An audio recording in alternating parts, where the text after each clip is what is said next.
Hi, everybody, and welcome to another exciting episode of Real Talk. Today, we're jumping back in the supply chain, and this is really a topic and a company that really resonates with me. This company is in the business from supply chain mitigation of components through for the last 25 years, and I'm really proud to announce ERAI on the Real Talk today.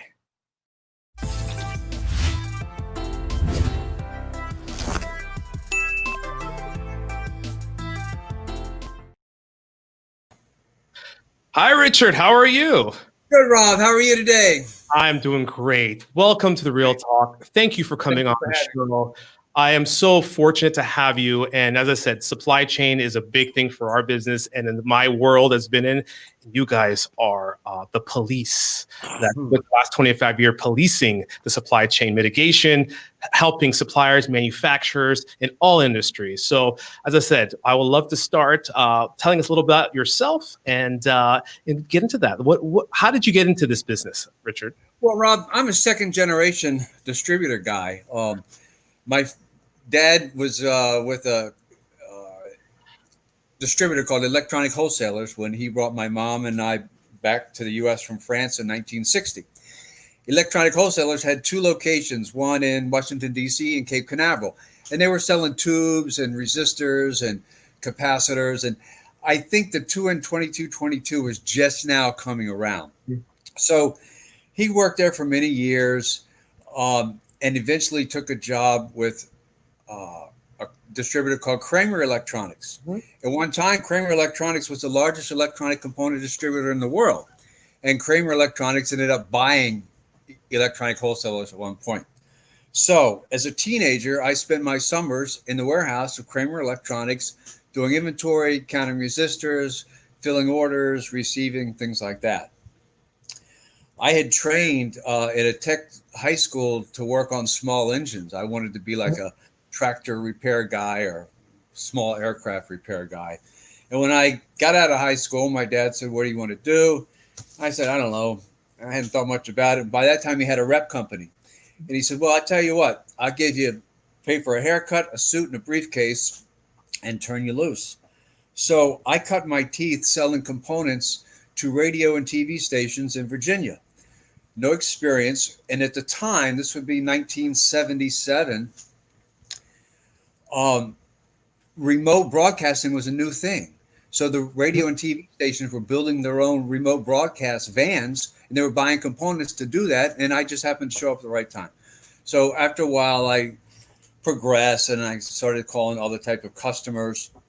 I wanted to get back to the DC area where I had grown up. So I took a job with what was then called Hamilton Avnet. And I spent the next 35 years or so with franchise distribution and independent distributors and all sort of distributors I've worked. And I had an opportunity in 2013 to join ERAI officially, even though I had helped them get started in 1995.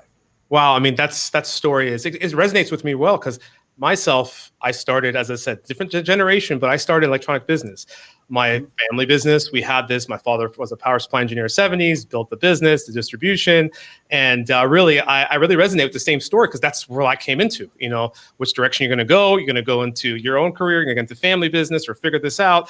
So I really understand how that works in the process and the excitement because back then, especially you say you were working, everything was bad. Technology revolution was happening, 70s, 80s. Things were changing. As you said, broadcasting, the building, everything was in the States building. And it was such a dynamic and fun, exciting business to be in. You just said it worked for Hamilton Avnet, which was back then. Now it's Avnet, and everything has changed and consolidated. But as you said, bringing you up to today is the ERAI. And really, I like to take a step back and explain who is ERAI and really what are they doing in the marketplace for supply chain mitigation, and especially as a big topic today, counterfeits. That's a big thing that really, I think ERAI is really helping police that. Well, ERAI was founded in 1995 by Mark and Crystal Snyder. And as it turns out, Mark had just gotten into this business. He was in it for a short time. And he tells a story at various conventions and trade shows that we go to. He was working for a guy in Massachusetts, and he was assigned a task: call around and find these parts. And it just so happened I was the first person he called. I was an inside sales rep for a Florida distributor at the time. Mark and I became friends, did a lot of business together. He started his own company at one time, and he got burned on a bad check or something. I don't think it was a lot of money, a few $100s. And it happened once and it happened twice. And he was always put off by some of the bad actors. So he contacted other distributor, broker, independent companies and said, hey, is anybody else having this problem? And lo and behold, many people had the problem with the same guys, the same companies. So he started ERAI to sort of clean up, police, and promote the electronic component distribution industry to the OEM community. And it grew from there. In the year 2000, he got his first report of a counterfeited integrated circuit. And he had the vision to see that that was an issue. And since then, we've accumulated the largest known database of counterfeit and non-conforming electronic components, and companies reported to for shipping them. I mean, that story is because, as you said, ERA started to, I think, legitimize or actually give mitigation to real companies that doing, bad checks or fraud, any type of thing. But then as the 2000s rolled around, the .com era, the whole Asian market grew, everything grew, and all of a sudden there was an influx of counterfeit components. And in myself, I think I got into the business in the early mid 90s, even those early 90s to mid 90s. And I remember ERAI coming to the surface and being in the marketplace. But really it was like fitting. But I think in really the whole ERAI's name became famous when the counterfeits came into play and the component mitigation and supplier risk, because there were suppliers everywhere. And that's one thing, as I said, over the last 25 years, what ERAI has built and the policing and the legitimate, it's been amazing.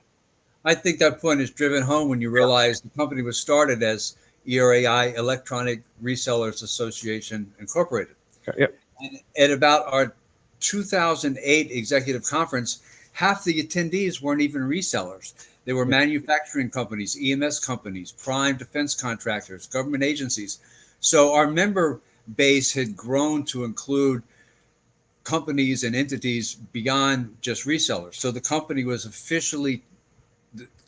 was officially changed to ERAI Inc. So in 2008, it was rebranded to ERAI Inc. Right. Okay, so that's when that went into, because it's as funny when I was doing my research as usual, going back, like, where is ERAI? Electronic. Go ahead. The paperwork probably would have been completed in 2008 or 2009, but it was in that time frame it became ERAI. Exactly. That's where I remember Electronic Resellers Association Industries, and there were shows. I think we had shows in Vegas, and the trade shows in Vegas. Those were fun. I mean, those were everybody got together that was the time where everybody got together. Those were the fun shows in the distribution, franchise, independence. Everybody got to celebrate and also join and share thoughts and what's really happened in the market and how we all grow stronger together. And I think that's really what ERA has done, is really built a solidified supply chain and stronger together aspect, especially today where counterfeits, as you're saying, I mean, to really on. Yesterday, I read an article from Amazon spending about $500 million to mitigate counterfeits into their own supply chain of the products they're selling on the website. So you can see that's the end product. We are starting from the bottom of the base of the hardware, right? So this end is really exciting. Say, okay, you're starting at the beginning of the phase of building any type of widget or gadget or consumable item to make sure those are compliant, the suppliers are complying, are legitimate suppliers, don't have any counterfeits, have traceability. I mean, these are all things. So I like to take us through it. And can you take us through the steps of how ERA works, validating supply base, and how this whole system works for new, existing, and people out there? Absolutely. We currently have about 31,000 companies listed in our database. They're not all good. They're not all bad. They're not all ERAI members. I promote ERAI members as a pool of pre-screened vendors, if you will. And this is one of the reasons that the OEM community has come to us. They're driven to us by our counterfeit parts database. They need that for their mandated required counterfeit part risk mitigation policies. They've learned that ERAI members are pre-screened. When we take on a member, The minimum requirement is they're in business for 1 year or more. We have an application that's rather extensive that we check in great detail. We go through 6 customer references and 6 vendor references. We do a cursory financial check on the company. Then we check the public databases in all 50 states for bankruptcies, frauds, joint ventures, other things like that that may be of interest. And they have to have no reports against them by an ERAI member or non-member. So no reports. When I pull up do a demo, and I pull up a company who's been an ERAI member since 1999, with no alerts against them, that's a pretty good indication that just about anyone could do business with them successfully. And my OEM members are noticing that. We have a part sourcing tool, and that's not our core business. There are other part sourcing tools out there that anyone with $2,500 can list anything they want for sale with no regard for country of origin, quality control, prior bad acts. When you look up something in the ERAI part sourcing tool, it's an ERAI member, so you automatically know no one's complained against them, and only ERAI members can list their inventory there. So OEMs are finding that helpful. Then we track and report on dozens of different sorts of infractions beyond counterfeits, financial problems, legal problems, bait and switch type things. They're all listed in our advanced company search tool. Yeah, I mean, I think that's validates because of myself. I've been, we are, as well as we use ERAI when we set up any vendor or any customer. It is a part of our process in our SOPs for the last 10 plus years to make sure there's no report. And it's not just like you're reporting on companies that are in your system. You actually bring in a lot. And it's amazing what the data you guys have collected, which multi-companies opening up under different names, same owner, different names. And it's amazing that data and the traceability and keeping that, because some of these people think they can cheat the system, right, close it down, business, jump in it. And they are the people not so credible. They have bad business practices, bad business habits. They can inject counterfeits. They don't have quality policies. All this that goes into play, as for ourselves, especially in the very supply chain like ourselves, we're AS 9120 and AS 6081. We are a franchise supplier, and we do have some independent lines as well because we do some consolidating for a lot of manufacturers. So they want to audit us. How does this component traceability from start to end flow process? So we have to have these SOPs, and ERAI is part of that SOP of the process that we need to audit our customers and our vendors of we're purchasing or we're selling to, and has really helped us solidify what we're doing in today's world and being successful moving forward. It doesn't take a very long time to do that, Yeah. and you save yourself a lot of potential loss and grief. A couple of things many people don't realize, the ERAI also has, right on our website, if you remember, you can look it up, the denied parties list. And I can tell you some real life examples where this is a typical scenario. Okay. It's the junior sales rep, and he gets at a distributor, broker, independent, whatever you want to call him. He gets a random fax or email for some parts. His sales manager says, go ahead and work the quote. He works the quote. He sends it to the customer, and they're in another country. The next morning he comes to work, and there's a purchase order with an American Express card. It's $50,000 worth of stuff.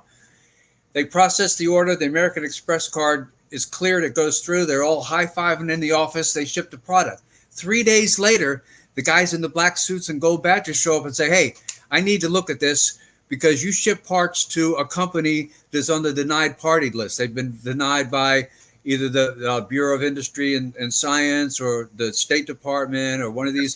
And it's all right there. 30 seconds it takes to punch in a company name or an individual's name or a country just to make sure you're not getting tied up into a transaction that's going to cause you problems later. Oh, yeah, I 100% agree. You're right. You hit the nail on the head right there, because I think a lot of companies in supply chain or sell products, they get those soliciting emails that people want to buy a product. They want to pay by credit card. It's not even a legitimate credit card. You got two ends. You got people who are in a denied list who will pay for it, and the people who are just trying to cheat the system who have stolen credit cards.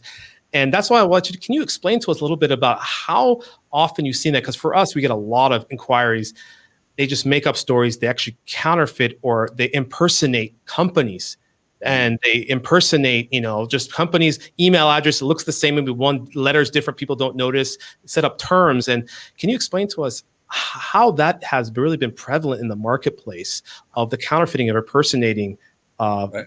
identities? Identity theft is a big problem, and it just doesn't seem to go away. We have a separate section when you're looking up in our advanced company search tool. You can search for people that have been reported for identity theft. Now, it gets to be a little problematic because the legitimate company, ABC Electronics, right?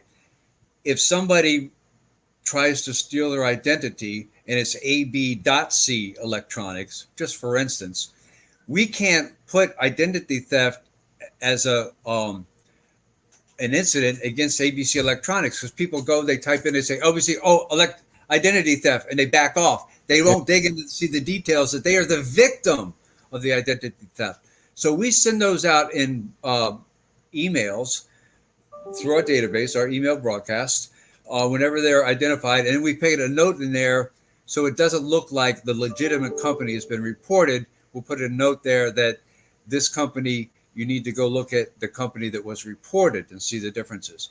Some of them are quite sophisticated these days, and it's a problem.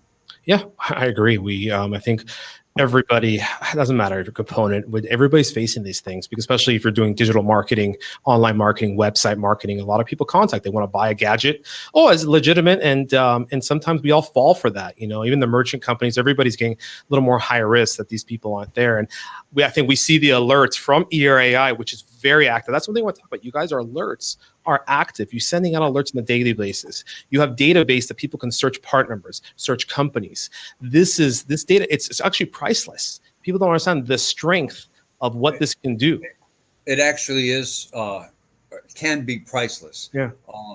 I can tell you examples of companies that you wouldn't think that they're not that big.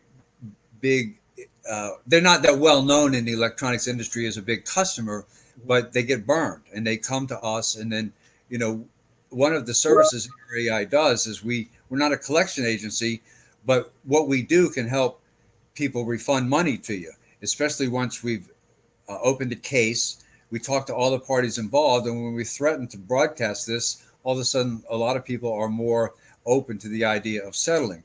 But we have helped some companies recuperate so much money that their ERAI membership is like nothing compared to the potential losses. Yeah, I agree. I mean, that's for us. We've actually used your services. We've had companies who didn't want to pay. They've had delinquency in payment. You guys got involved, solved it no matter the denomination. You guys solved it overseas, Asia, India, US. You guys did an excellent job on that mitigation, and it helps. As I said, that's part of the service. So that's one thing I want to get back to is the ERAI is these services as being a member. When you sign up for ERAI, what are all the services that you get as a member? Well, you just talked about dispute resolution, and that's one that doesn't necessarily have its own bullet point, but that's just something we do. There's no extra charge for that. You come to us with your concerns or your problems, we'll assign a caseworker and we'll check it out for you. Obviously, our high-risk counterfeit part database is what separates us from the rest of the world. No one has anything as extensive as that. And that you use to prevent loss, mitigate risk, navigate the supply chain to avoid bad product. What I just mentioned applies to our company database. You can use that to vet a potential new vendor, look and see if there's been any problems reported. My OEM members, they will check their approved vendor list against our database, and they're often pleasantly surprised, sometimes unpleasantly surprised. They're doing business with customers that have been reported and they just didn't know. And that doesn't mean that they're going to have a problem, but it gives them the intelligence to investigate and make some decisions. I mentioned all the sort of infractions that we track and report on. And then our parts sourcing tool, you may not see as many vendors or as much available product in the ERAI parts sourcing tool as you will on some of the other commercially available sites, but you've gone a long way towards saving yourself a lot of trouble and a lot of grief in starting with a group of companies that have been vetted by us with inventory. And just as you say, you're mitigating that risk, and that's what the service does, and that's what the mission of the company is: mitigating your risk in supply chain. So moving forward, I would like to also understand. I know you have a new program called the Intercept program. I Can was you? just going to get to that. That's Yeah, one of the new services yeah. that Intercept is a training and certification program, and the way it's set up is it's built to be marketed, bought, sold, and used online. And you can go right to the ERAI website and look at training. There's a 2-minute video that'll tell you all about how to get started. And after that, you look at the class list and you can mix and match the classes that you are interested in. And they start very basic, what I call DISTI 101. And it just explains how a part goes from the manufacturer through the various distribution channels, through the manufacturing process to the end product that's sitting, in your car or on your desk. Then we get into more extensive things on training or testing and inspecting using specific techniques or specific piece of equipment for specific devices. Then we have several classes on compliancy issues, and these Intercept classes meet all the standards that we're aware of for continuing education, for quality control, and that kind of thing. And that's going pretty well for us. It's a real simple process to log on, buy a class. You've got, I think, up to 90 days to complete it. I've gone through all of them. I've passed all the Intercept classes. You can go forward and backward and take your time and do the quizzes. And then the test at the end, if you get 8% or better, you get a certificate with your name on it saying that you passed this class. Now, the certification classes to be an Intercept certified inspector, there are 2 programs. It's detailed. There are specific required classes that you have to take to generate one of those certificates. No, I mean, it's fantastic. It's, as I said, we can keep going on and on with that, but it's like continuous learning. I think that Intercept program is good for to continuous learn your existing quality staff, internal operations staff, counterfeiting mitigation staff, all that stuff that people are hands-on, and also with continuous, and also the new talent that comes in when you hire new people, have them go through these courses to understand the process, understand the product, because a lot of people don't understand the full supply chain. Even though if they've been in quality, they understand how the risk mitigation works, how to look at a product, how to look at a semiconductor.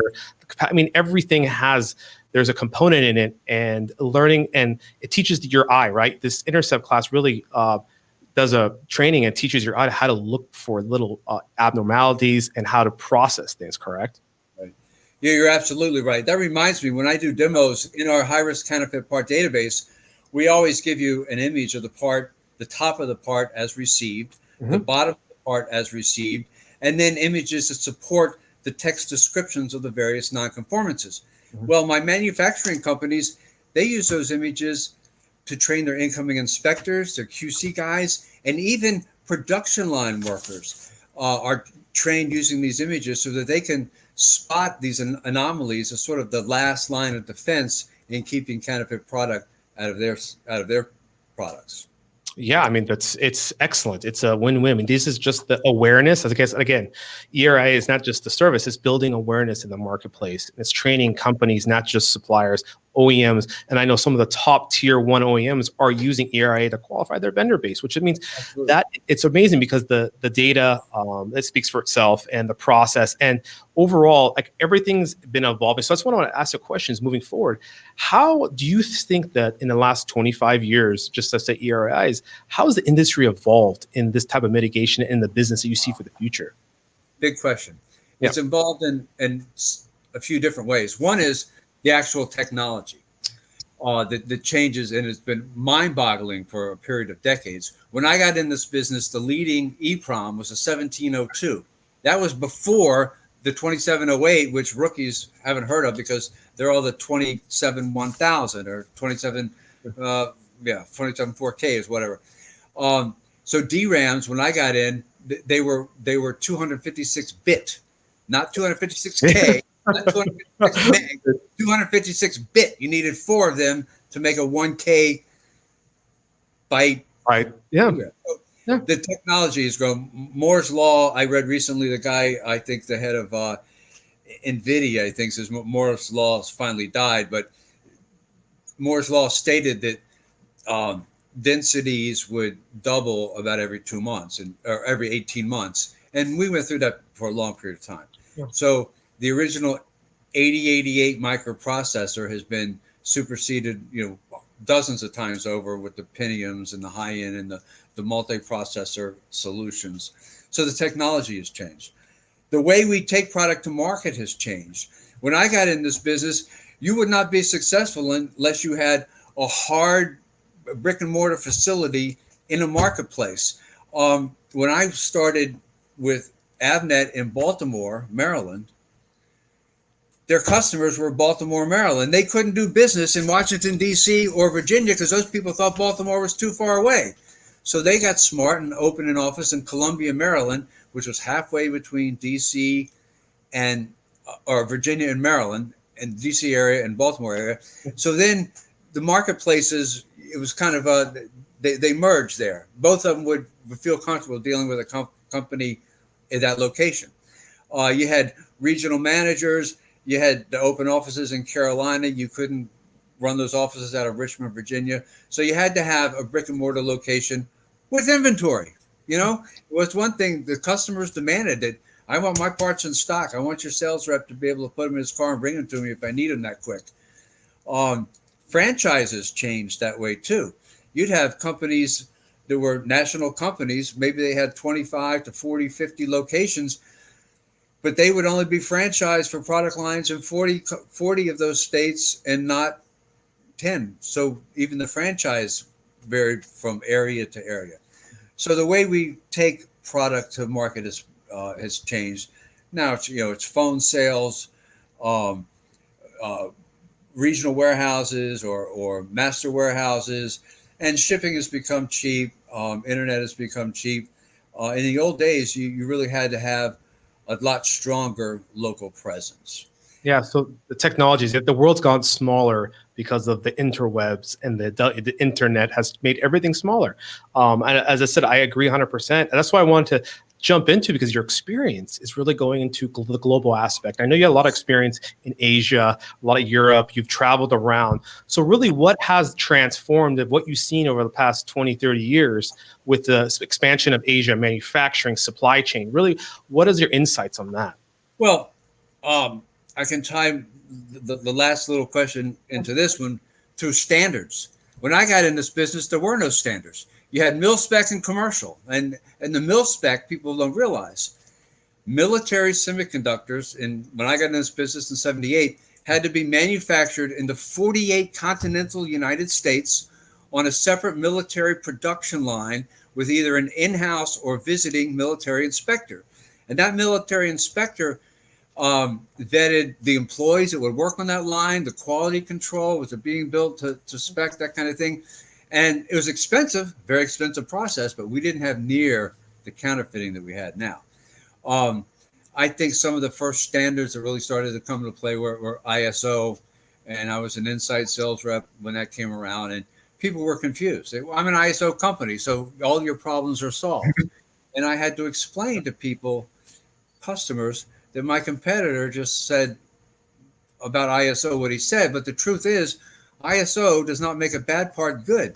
It just means when you've shipped a bad part and you, Mr. Customer, complain about it, they have a system in place to call that to the proper people's attention and make arrangements to avoid that specific problem from happening again. Yeah. The lead-free thing, that had a big effect on the industry. I'll keep my personal opinion about it to myself, because it doesn't matter. If you want to deal in the business, you've got to deal with the standards. And I think most of the good ones, most of the ones now, the AS 553A and all the things that have spun off from that are good. And ERAI is actively involved in most of the committees that write those standards. Yeah. Oh, I agree. I mean, I think so. They're involved with other government standards. It's like the G19, G20, SAE, I think it is. There's a lot of different standards. Of course, the AS standards, it's the aerospace defense processes. But as I said, moving forward to that, for all that's changed in the industry, just say, let's say, so going to, just like you said, everything used to be audited for aerospace defense, the components you make. But through the globalization, as my question was, and moving to Asia and some of the packaging done or some of the components, how has that changed? Well, again, I think we're learning a lot right now. I mean, product coming from China is a big concern for a lot of different reasons. Yeah. I think it's interesting to note that our first reported counterfeit part came from China, and it came very shortly after China joined the World Trade Organization. I lived and worked in China for a total of 5 years, Okay. 6 months at a time, back 7 months, 3 months, back and forth. And I've seen most of the big counterfeit operations, and I've seen the way things work there. And from my standpoint, there are two major economies in China. And I left in 2013, so that's as recent as I can be. There's the official Communist Party economy. I have a book, if you ever had trouble sleeping. It's called Public Finance for China, and it explains the tax system. But all these companies, it's a huge industry, or it's a huge economy. They're all registered with the government, and they are involved, participate in the VAT program, the value-added tax, Yes, that generates revenue. There is a huge, I would guess, equal size, but it's big, kind of a sub-economy, and that's the wild, wild west. That's all the entrepreneurs. That's all the capitalists, trying to do what they can. And that is the economy where the counterfeiters, the gray area, as you say, the gray area, we're underground. And, yeah. It's not regulated. It's not taxed. And I'm just speculating now. I think the reason the government does not do something about that is because if they shut that down, then they have to find other ways to support that huge population of people that are involved in that. And I get asked questions like, why would someone want to counterfeit a reel of capacitors that's $500? Why take the risk? Well, when I left China, the median income of the 1.3 billion people was equivalent to 5,000 US dollars annually. Right? That's what they made. So you do one counterfeit deal for $500, you've increased your standard of living by 10%. Right? You do that once a week, and all of a sudden you're living like a king. So there's a lot of incentive to cut corners, and it's unfortunate, but the industry is doing a real good job of identifying them and avoiding them. Yeah, I mean, I can relate to that as well as myself. I've been going to Asia region, China, Southeast Asia for the last 20 years. We built operations out there, and I've seen it. Just like you have firsthand, the markets and the components in that gray area. It's the shopping malls, and the components, again, supply chains, not just consumables and the raw material. Both. Sure. And you're right. It's a gray area. They built it. I think it wasn't police, but, one thing I give it to it is the government's putting more clamp down. They are trying to get that out of it, because what happens also is they become doing business with Asia or even foreign international entities, contract manufacturers, OEMs in China. The supply chain they did to themselves is so tight. They want everything, as I said, the traceability, the products, how it goes to. They want to know where the origination is.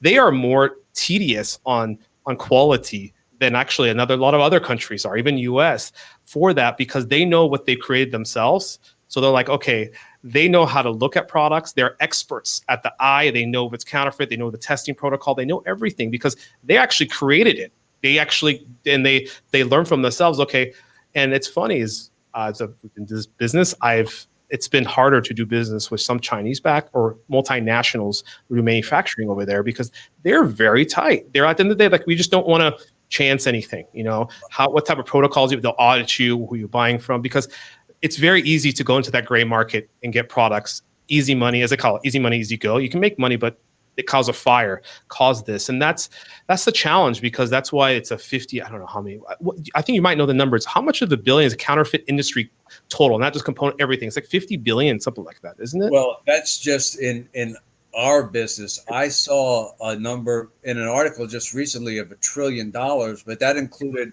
all the consumer stuff, all consumer goals, yeah. Well, the Gucci handbags, the Rolex watches, all that. I mean, that's a total number. There are a couple of government agencies that try to keep a handle on it, but it's very difficult. But it's a big number. Yeah, I mean, I even knows I've been to some. I think it was some of the ERAI conferences years back that you guys had some great speakers and bringing up from some of the OEM manufacturers and some of the tier one semiconductors, telling about it's not that their counterfeit product in supply chain. They were taking product that was scrapped and putting it back in supply chain. Many big stories about that happening, and of course, it wasn't the company, the OCN that was doing that. It was employees, and Employees, yeah. one comes to mind. It was a packaging house in Malaysia, and they were contracted by the U.S. semiconductor company to package die, and all the failures they were just put them aside, and they were running 3 8-hour shifts. 2 of them were for the OCM, and then the third one was for the local guys, and they were cranking that. Product looked the same, packaged the same, and they would ship it through alternate channels, and that was a big problem. Yeah.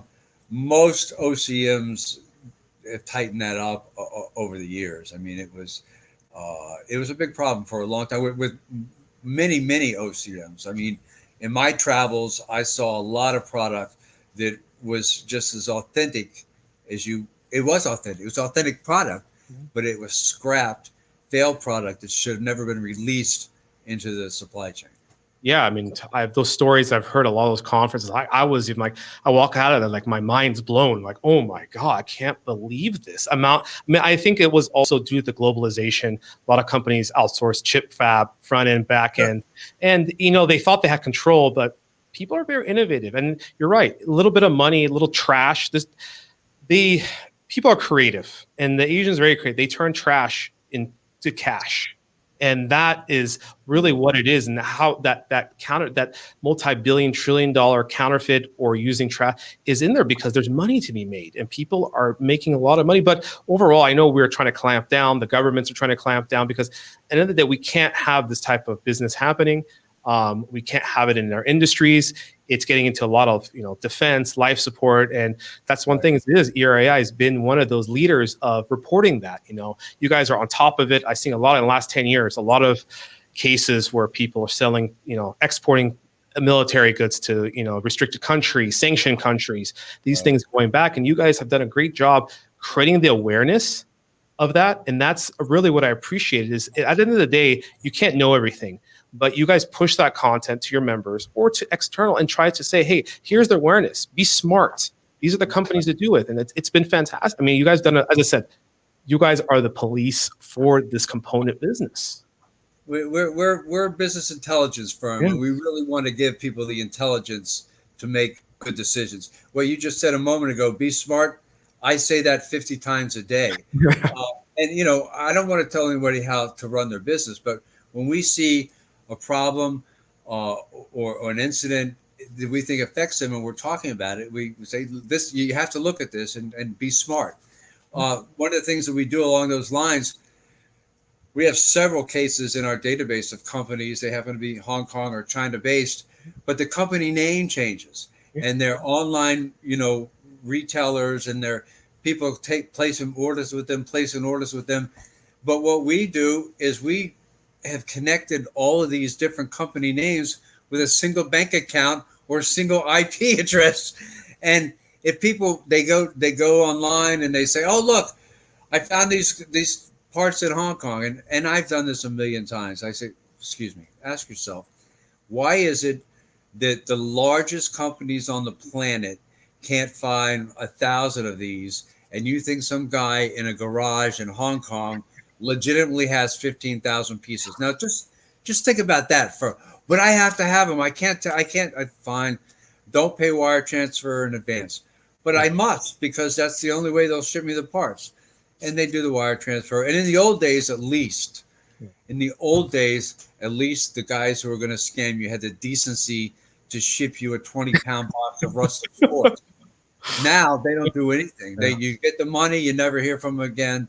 And unfortunately, our database is just full of those kind of cases. And most of them, had they gone and looked, searched the company name that they're dealing with, they'll see it linked to 10 other company names, all funneled into one bank account or one IP address or something like that. Well, as I said right there, this acronym came to my name. You guys are the Counterfeit Intelligence Agency, the CIA. Yeah, I like it. Yeah, I like that. Huh? That's a new little acronym you guys, because it is. You guys are intelligence. Just like you said, you brought that term. It's intelligence of what it is and what they do and moving forward. So, but as I said, it's been, as I said, the industry's really changed. And as I said, you guys are doing a great job. So my last question before we end this is really, what's the future for you guys? What's the future for both ERA and the electronics industry that you see being here as a legend in the business and understanding it with the wisdom that you have? What do you see for the future? Well, we have kind of a running joke at ERAI that if we do our job really, really well, we'll go out of business. Think about it. If you eliminate counterfeits, the reality is that's not the case.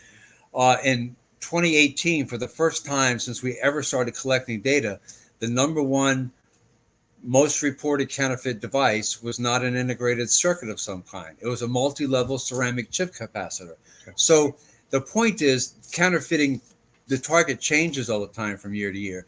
So we're looking back. As we look forward, we want to do more of the same. We want to be on top of things. We want to make the industry aware of trends and what's happening, what's being counterfeited, and where's it coming from. We appreciate and act on a lot of input we get from our customers and members. One of the new tools we added is our counterfeit search log. It operates in the background. Most people don't know they have it until they need it. And what it does, it's intended for the audit that's going to come. And you can prove that you looked at certain pages of data over a certain period of time. If you're audited, you say, look, we've done our due diligence. Here's the information I looked at. Based on what I saw, these are the steps I took to mitigate the risk going forward. In terms of the industry, again, more of the same. When I got in this business, the only customers were the universities and IBM, and then companies that supported the Department of Defense, colleges, university, and IBM. And now electronics are everywhere, and I think that will continue to grow. We have not maxed out in the digitizing the world. The Internet of Things is coming. I have some friends that are in that business, and some of the projected scenarios are even your refrigerator will have a whole lot of sensors in it. So when your carton of milk, you put it in, it's empty, it'll sense and send to the grocery store that they're ready for milk. And your eggs, it'll weigh he's got 12 eggs, he's got 3 left, and it'll create your grocery list. And then you just, show up with your smartphone, tap a button, pick up your order. So we have not maxed out the use of electronics, and defense continues to be a big market, medical growing market, commercial, obviously, it's going to be in everything. What drove that multi-level ceramic chip capacitor shortage is automobiles. Prior to a couple of years ago, I forget the exact numbers, don't hold me to this, there were like 1,000 MLCCs per automobile, and now it's like 30,000. The industry just couldn't meet it all, and that's going to grow.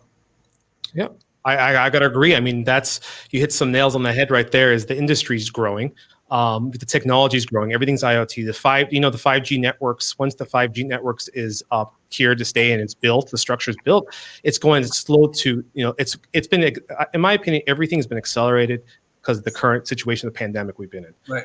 What's an accelerator? Everything's going faster. We are having conversations now digitally, just like we're having podcasts, communicating, learning, sharing wisdom, sharing information. This is how it is. And I think that's just accelerating, and the components is just going to expand. I think in 5 years, probably double. If we're using 100 billion, we probably use 200 billion. I mean, the numbers can be just, they're being quantified, just mind-boggling, because everything is connected. Just like, that analogy is the component. A cell phone only used to have, the MLCC changed the world. The smaller case size, now the bigger at 0805 and 1206 are getting obsoleted. Now it's 01005, which is just, you can barely see. It's like a microscopic. But in a cell phone, there's hundreds of them. That's it's amazing. Just miles down the road from where I sit as a company very involved in wearables. Wearables, primarily for the military, but sensors and all sort of things in clothing. for a lot of different reasons, to monitor and shock and motivate and keep you awake and Yeah. that kind of thing. That's So fun. I mean, yeah, there's a lot of different uses.